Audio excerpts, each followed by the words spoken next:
samp neen ko rek gannaaw le premier ministre Ousmane Sonko dans le souci de l'exécution des politiques publiques moom ba tey si jël na ay dispositifs pour renforcer le pilotage et le suivi de l'évaluation des programmes et projets découlant des 26 objectifs stratégiques et des réformes du plan quinquennal 2025-2029 ki la door pour faire simple rek Ousmane Sonko dafa mel ni comme koppari dëkk bi moom boppam rek moo ko ci daw ñu bëri nag se demande est-ce que nekkul di rek outrepasser ses prérogatives pour ne pas dire def liggéey li nga xam ne moo nekk liggéey ministère bu yor finance beeg ak budget bi mu nekk kii di Cheikh Diba ki la dox ban jàngat nga am par rapport à ça. waaw d'abord il faut noter que c'est le premier ministre.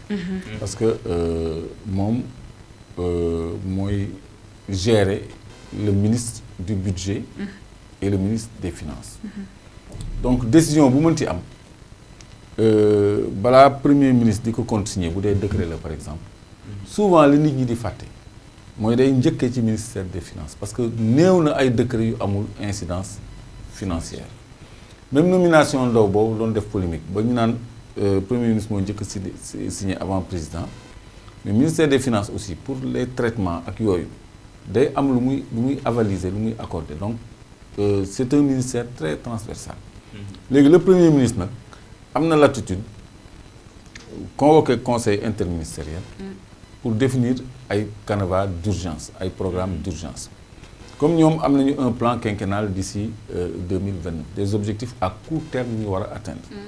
Le problème de l'eau de l'autoroute de l'eau par exemple xam nga muy mel ni en cas d'urgence rek nga ni bon yenn procédures yi comme dafa nar a yéexal exécution yi nañu def ay exemption wala ay situations exceptionnelles kon ñoom tey jii en mode fast track la ñu war a gouverner donc ñoom suñu juger pas le premier ministre seul le gouvernement bu ñu juger ni mën nañu alléger lenn ci procédures yi pour aller plus vite je crois que loolu c'est le Sénégal qui gagne mais il faut que mu doon loo xam ne dañ koy justifier surtout que amuñu débat d'orientation budgétaire bi nga xam ne moom moo waroon leeral loolu ñu jëm parce que moo waroon wax fii ak 2027 fii ak 3 ans yu ñu jëm triennal lay doon au lieu de quinquennal lan mooy les grandes lignes léegi nag à côté de tout ça on attend les lettres de politique sectorielle.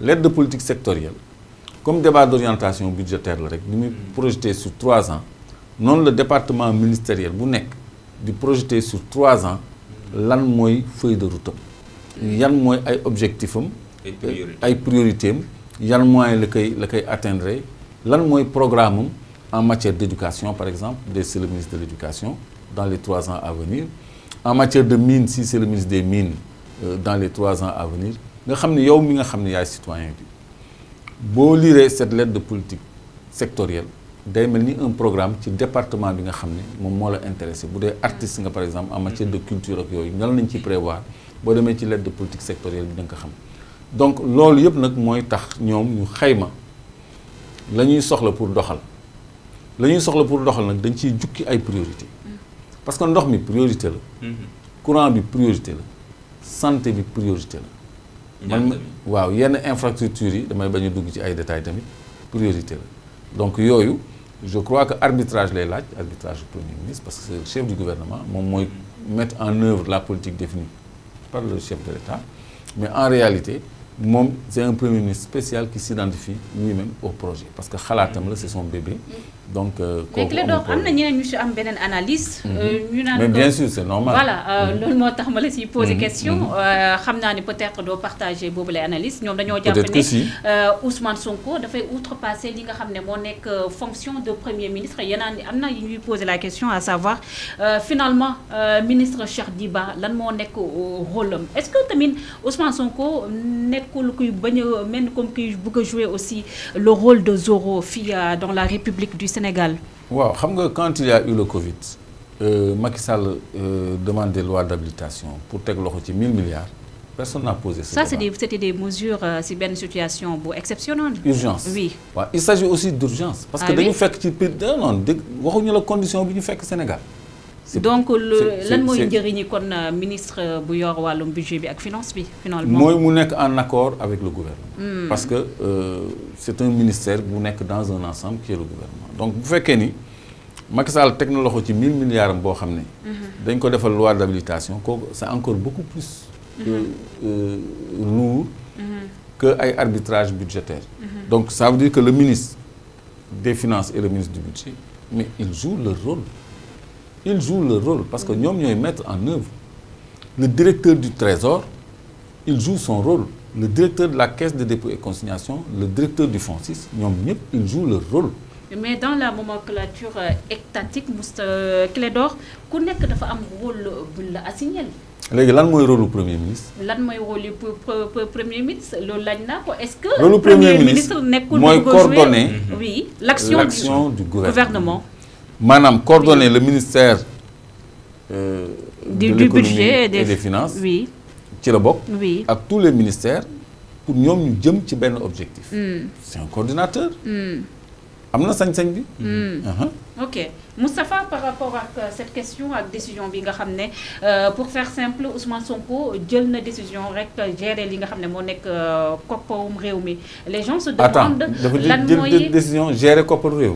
par rapport ak koppar gi nga xam ne dafa am ay réformes yoo xam ne bëgg na ko def vraiment pour mën a saytu xaalis bi fu muy dugg ak fu muy génn. ndax ok voilà est-ce que mën nga ma joxaat parole tuuti. allez-y parce que man sur ce plan je suis sous-informé. dépenses et investissement de l'État yi. les dépenses moom moo koy valider. voilà moom mooy contrôle quoi ça dañ ne le genre contrôle. il joue le rôle de contrôleur en fait. c'est une validation. mais te loolu dañ ne ministère kii Cheikh Diba moo ko war a gérer ministère des finances lañu wax ne moo ko daan def d'habitude mais moom léegi daf ko primature dafay am droit de regard boobu maanaam dépense état yi ak investissement yeeg yooyu noonu moom moo da ci am benn droit de regard. on a comme l'impression que moom wóolul kenn si koppar yi. non du question wóolu mais responsabilité. merci c'est ça.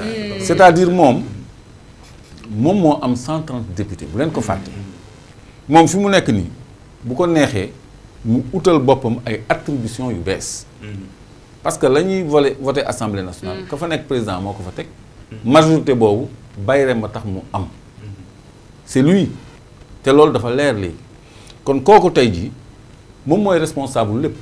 am na loo xam ne bu ko bàyyee ci ay loxo yoo xam ne xëy na jàpp na ni moom mu saytul ko boppam mooy gën a wóor. parce que moom obligation de résultat parce que bu ñuy wax Ousmane Sonko la ñuy wax de. plus que Diomaye parce que moom la mooy l'icône et le porteur du projet kon bu fekkee ni simple instrument de contrôle wala simple station de contrôle et de validation des dépenses et des investissements de l'État mais loolu je crois que c'est une très bonne chose mu bañ ko bàyyi ci loxo benn ministère kese parce que loolu dafay éviter lu bëri parce que dans un État da ngay gis un investisseur privé étranger ñoo indi une ligne de crédit de 500 milliards pour par exemple investir ci benn hôpital avec tel critère de remboursement et tout kooku bu ko ministre bi xasee valider rek ça engage le Sénégal léegi bu ministre bi valider loo xam ne xëy na dëppawul ak gis-gisu premier ministre il y a problème mais de toute façon ministre des finances seul aussi mënul valider totalement parce que bu dee contrat la boo xam ne day impliquer un partenaire extérieur il faut mu dem ba ci président via le premier ministre donc léegi balaa càkkay moom mu am une structure de contrôle et de validation mu gën a simple loolu day gën a baax nga xam ni léegi l'administration va être moins corruptogène nga xam ni léegi lu am dañu xam ni c'est la responsabilité du gouvernement du Sénégal. parce que boobaa moom day endosser responsabilité wu bépp mal doon bu ci am. Tout à fait. Merci beaucoup. C'est pas une mauvaise chose. Merci beaucoup. Le PM va désormais valider les dépenses d'investissement si année 2025-2029. Nous pour expliquer li nga xamné mo nek démarche bi nga xamné le premier